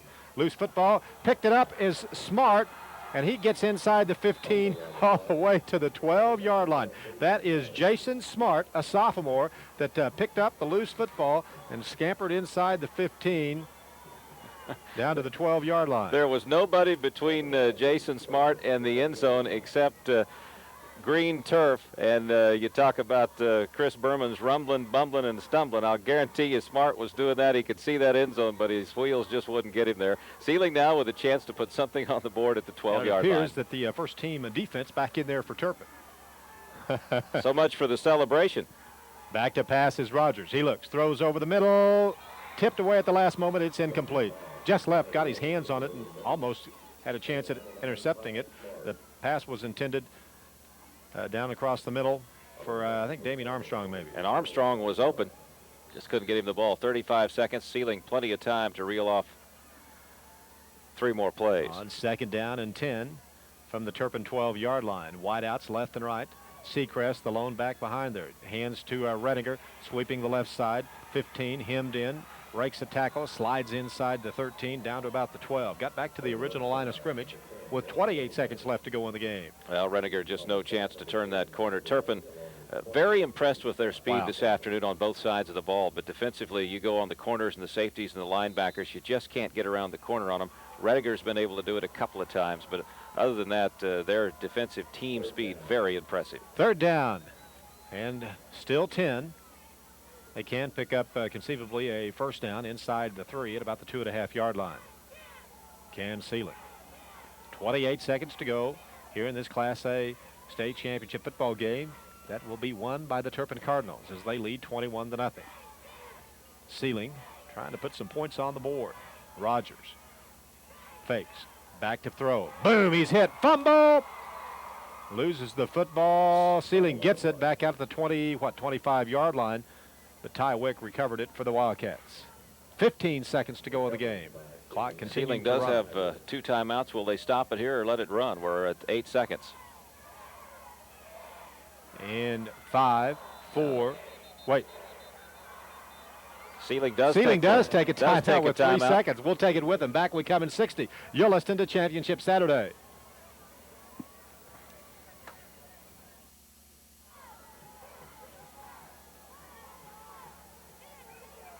Fourth down. Shotgun gets the direct snap, does Rogers. Throws a long wobbler down toward the end zone. Tipped away. Incomplete. The game is over. Turpin wins it 21-0. Our postgame continues when we return. You're listening to Championship Saturday. Championship Saturday it was this afternoon for the Turpin Cardinals, shutting out the Seiling Wildcats, winning 21-0 to claim the 1995 state championship as far as Class A football goes in Oklahoma. 21-0. Turpin wins it. Let's take another break here, and we'll try to rustle up some players and coaches for you when we return here in 90 seconds. Back. The silver ball as state runners-up now being presented to Coach Bruce Hendrickson and his Seiling Wildcats. And what an accomplishment it was, not only just to be here, but play in today's championship game for all the marbles in Class A football. Seiling will end the season at 11-4 under Coach Bruce Hendrickson. Scott Long trying to sort some things out there on the field. Scott, and I think we've got Coach Hendrickson ready to go with us now. Coach Hendrickson and Scott Long, guys. Coach, it was a tough game for the Seiling Wildcats. In the first half, they really played tough. In the second half, things just kind of went downhill to costly turnover, and turnovers really became the key today for the Seiling Ball Club. Well, yes, it wasn't that tough a ball game. It was a beautiful afternoon, and we were blessed with a lot of fans and a lot of support. And a tough afternoon was when we went to Hinton and got beat 29-6 for nothing. Now, that was a tough afternoon. This was a piece of cake. As you look back over the season, you guys got off to a rough start, but you really turned it around and had, an 8-game winning streak, and you got to feel pretty good about making the state championship game. Oh, you bet. We feel awful good about ourselves, and we're very thankful, and we sure thank the Lord for everything that he's did for us this year, and we hope that nothing but the best for Turpin. They certainly deserve it. Now, your seniors definitely made some contributions this year, and overall Seiling is a young team. You do have returning starters next year at key positions. What did the seniors really mean to this team this year? Boy, they really came around for us, Scotty, and they did a great job for us with Ty and Travis and Drew and Funston. Those seniors really did a great job for us, and they're going to be awful hard to replace. What do you think about next year's chances of returning to the state championship? I'm not even looking forward to next year. I'm looking forward to next week. We've got to open with the Alva Go Bugs. That's what I'm looking forward to. Okay, Coach, good job today, and congratulations. Good luck next season. Hey, thanks a lot, and thanks to 101, all those fans in northwestern Oklahoma, and we're certainly glad that northwestern Oklahoma is well represented. Congratulations, Coach. For those of you who don't know, Bruce Hendrickson is the head boys basketball coach at Seiling, and that's what he was making reference to, talking about Alva. I want to talk to some Turpin folks. Coach Winchester, the Seiling Wildcats defense really gave you fits in the first half, only allowing you to put up 7 points, but in the second half, you told me before the start of the half that you really need to get the ball to your tailback, and that's what you did, and that really turned the ball game around for Turpin. Well, you know, Seiling, they're so well coached, and you know, we knew going into the ball game, or at least we thought their main thing was to stop Lynn. And you know, they did the first half. They did a great job, and fortunately enough, our offensive line and our backs did an outstanding job blocking the second half. And I'll tell you what, Seiling's got an outstanding ball club, and they're awful well coached. I'd say the thing that impressed me most about Turpin was the speed of their defense. They really didn't allow the Redinger kid to cut outside and get some yardage on the sweeps, and Turpin did a really good job with the defensive backs to come up and stop the sweep. You know, I can't say enough for our defense. All year long, they've been outstanding. There hasn't been a ball club this year that's moved the ball on us. And, you know, I'd just like to mention the other coaches. Coach Cummings, who is the defense coordinator, did a great job with them. And Coach Mendoza and Coach Moore and Coach Scott you know, they deserve all the credit for this deal. They've done an outstanding job this year, and especially with the defense. Did Coach Hendrickson happen to tell you that the third time is the charm? Well, no, you know, he's a pretty classy gentleman. He congratulated me, and you know, going into the ball game, he told us we were going to win, but you know, you never know what to believe when he says anything. But I think truly he probably did believe it this year, and I definitely think we did have the better ball club, and we're fortunate enough to win. Well, congratulations today, Coach. Your Turpin Ball Club did an outstanding job today, and good luck. I appreciate that. Thank you. John Winchester, the head man for the Turpin Cardinal. His Cardinals will finish the 95 campaign undefeated at 15-0. He is now 56-3 in 4 years as a head coach. Many of you remember that he was the head man for Texoma, was in this championship game, falling a tad short the last couple of years. 15-0 will be the final season mark for the Turpin Cardinals. Our congratulations to that entire bunch. Seiling finishes, as we told you, 11-4. Coach Bruce Hendrickson at 269-58 now, and 269-58-2 through 26 years of coaching. One of the stars of this afternoon's ball game, a couple of second-half touchdowns, Lynn Scott. He stands by with our own Scott Long, guys. Lynn, you really got the ball in the second half. Did Coach come up to you and say, get ready, we're fixing to feed you the ball every play? No, he didn't, but he said we're going to score 2 times, and that's what we think it's going to take to win the game. You did a really good job of running the ball today, but your defense stood out as well. You did a good job of shutting down the run and coming from your safety position to come up and make some tough plays. Well, we've been practicing on it all week. We knew Redinger and the rest of the crew, they're tough.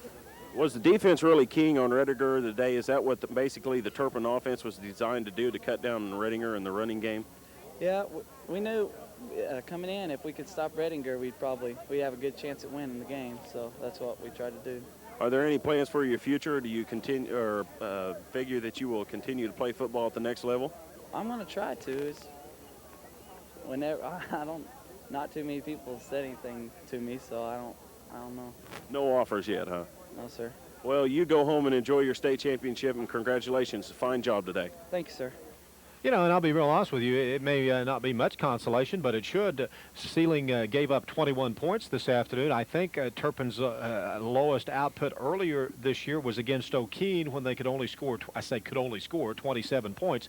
But Seiling holds them to 21, and with an outstanding offensive unit like Turpin, that's an accomplishment in itself. And our hats off to both of these communities, both of this entire region, Turpin and Seiling. And it was a lot of fun calling Turpin and Seiling for a state championship.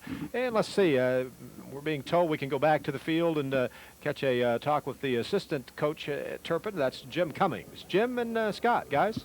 Jim, your responsibility as defensive coordinator really stood out today as Turpin was really able to post the shutout and shut down Seiling's offense. Well, they did of course, Seiling does a great job of spreading you out and putting a lot of pressure on you. But we've known all year we've had great kids on defense and kids that could run, and they just did an outstanding job, and I'm so proud of them. You know, I can't say enough about it. It's a super effort by this bunch of young men. What was really the key today to shutting down Seiling's offense? Well, again, you know, if we didn't know how much they'd come out and try to do some tricky stuff, but they came out and ran the fullback and the Redinger kid and did some things that hurt us, but we felt that we held in and didn't give up the big play that you know, we had a chance to probably keep them off the goal line.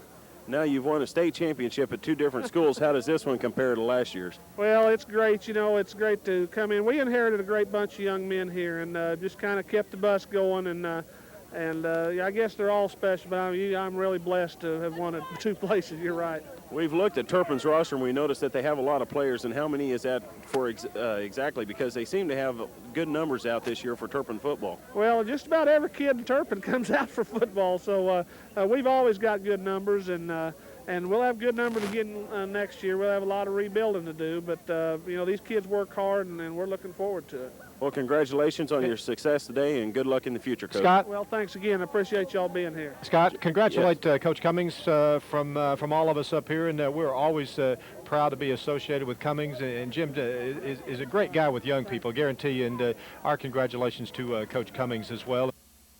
K101's Championship Saturday has been an exclusive presentation of Omni Communications in cooperation with the Omni Media Group. Championship Saturday was heard on K101 in Woodward, KGYN, AM 1210 in Guyman, and AM 1020 KASR in Perry.